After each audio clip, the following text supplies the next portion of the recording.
how to make life decisions. I was driving on a busy street when suddenly, bang, what happened? My mother said, who was sitting on the front seat in the car.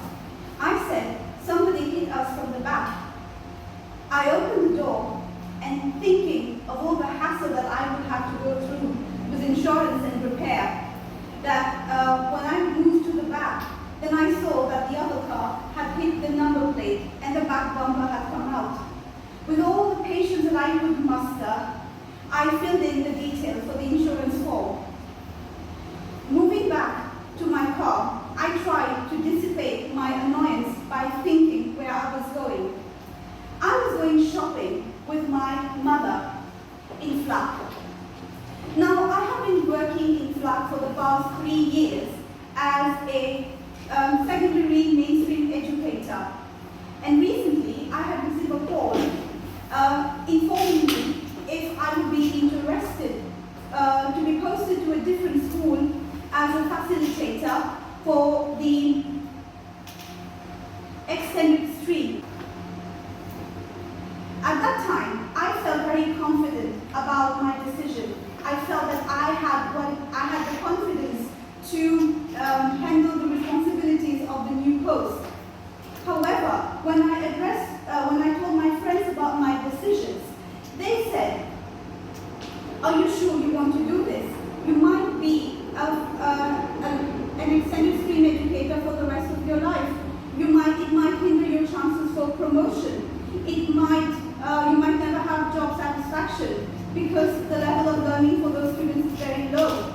Now, a situation like that had happened when I had decided to buy my car. At that time, I wanted to drive a French car, and I was told not to buy a French model because the spare parts are expensive. I was told not to buy a brand new car because a brand new car is not good for a first-time driver. I was told not to buy an automatic car, a car with automatic gears, whereas I wanted to buy a car with manual gears. Now, I believe that the world around me is just a reflection of what is happening inside me.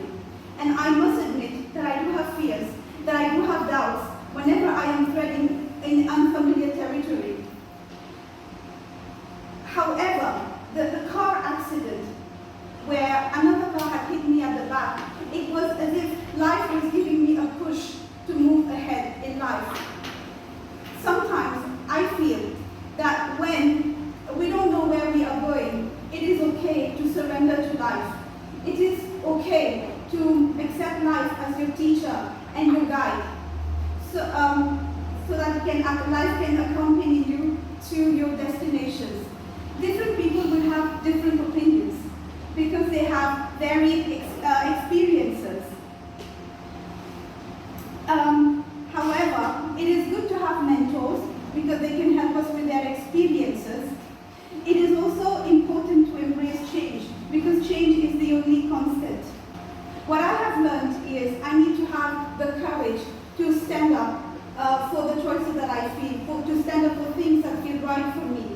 And it is okay to embrace my values and my perception of things, and to make unconventional choices and to be able to go left where everybody else is going right. Thank you. Raise your hands if anyone among you is still single. Now, those who are single, raise your hands if you've ever been asked the famous and inevitable question, when are you going to get married? Now, I considered walking in my neighborhood as a very safe activity until one day, after my graduation, I was stopped by a curious neighbor. "When is your big day?" she asked. Because graduating from university is not your big day. Landing your dream job is not your big day. Traveling to the country that you always wanted to see is not your big day. Publishing your book is not your big day. Making it in the headlines of the newspapers is not your big day. Winning awards for your achievements is not your big day. It's not your big day. I am sure many of you have met those aunties. You know who I'm talking about. Those who go to weddings not to bless the couples, but for potential matchmaking. That girl is tall and fair. She will be good for Sunil. I wonder who are her parents. Where does she work? Now, when those aunties meet me, their first question is inevitably, when will I eat your biryani? Now, the weirdest question from me came in 2011. I was at the London Heathrow International Airport. The immigration officer flipped through my passport, looked at me curiously, and asked, "You're going to be 27 soon. Why are you not married?" I haven't found the right man, I guess. Haven't found the right man? Because apparently, if you're not married, you run the risk of being a potential clandestine immigrant to the United Kingdom. Now, in our society, everything is attached to marriage. One day, my boss at work complimented me on my dress. And he noticed that my personality has blossomed over the days. So he asked me, "Did you find somebody?" Because happiness is always equated with marriage. I have noticed ever since that I have progressed in my career, I have colleagues asking me, "How old are you? You should get married now." Others tell me this is part of life. Some say, it is so much of happiness to share your life with somebody else, because apparently they don't read the news about husband and wives killing one another, or the increase in the rate of divorce and domestic violence. The other day at work, the lady in the office wrongly wrote my name on an official document. I kindly requested her to make the corrections. She said okay, and then added, "I will find a nice boy for you." Some people have already predicted that once I will be married, I will be so involved with children and kids that I will not be able to deliver as much. One day, I was filling up a form to enroll for a course. The lady at the administration told me, "You did not affix your marriage certificate." I said, "I am not married." Anyways, today I'm going to the marriage of one of my students, so I need to get ready and have a nice smile on my face. Thank you. Raise your hand if anyone among you has ever experienced the fear of failing in life. That's what I thought. It is heart-wrenching when you love something so dearly. You want it more than anything in this life. But then, no matter how hard you work, it's just not happening. You feel sad, you feel pain, you feel disappointment. It's like sand slipping away from your hand, and there's nothing you can do about it.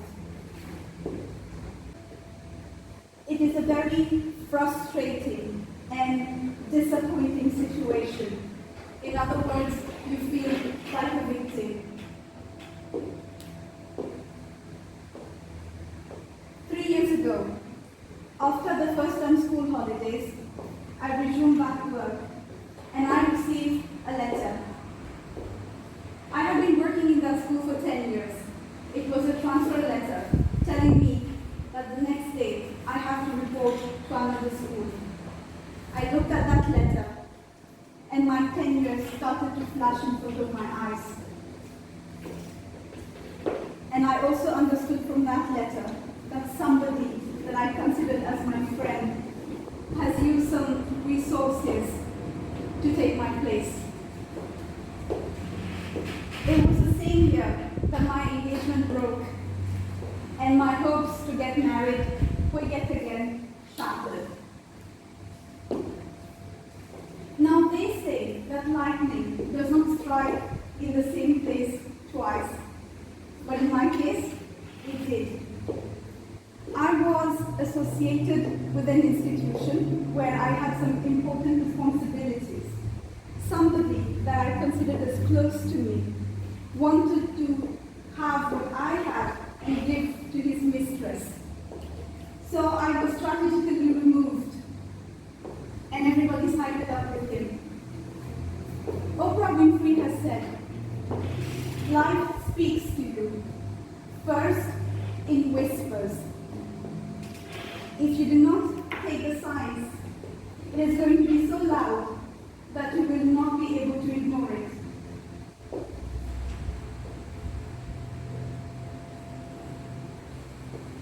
At that time, I decided that something was terribly wrong with my life.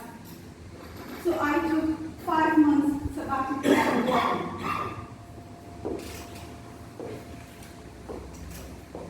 Instead of escaping in my travels to forget what I'm going through, I decided to travel from my heart to my mind. And I found out what I am really made of. Instead of pointing fingers at others, I turned inwards and uncovered my subconscious childhood patterns that were blocking me from moving forward. Instead of engaging in a new relationship, I decided to develop a better relationship with myself. During that time, I discovered that I love writing, so I started to write, and I started to get published around the world in different newspapers and magazines. I've made my YouTube channel to share my writings.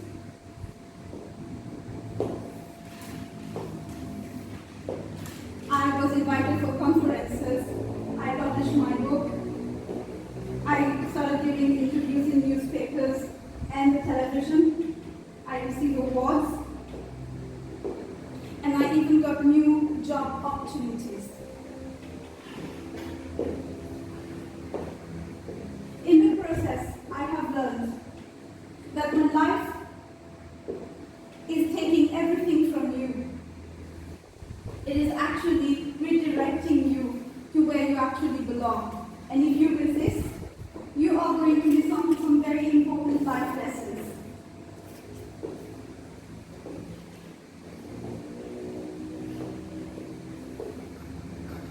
It is better to trust the process, to trust life, and to surrender.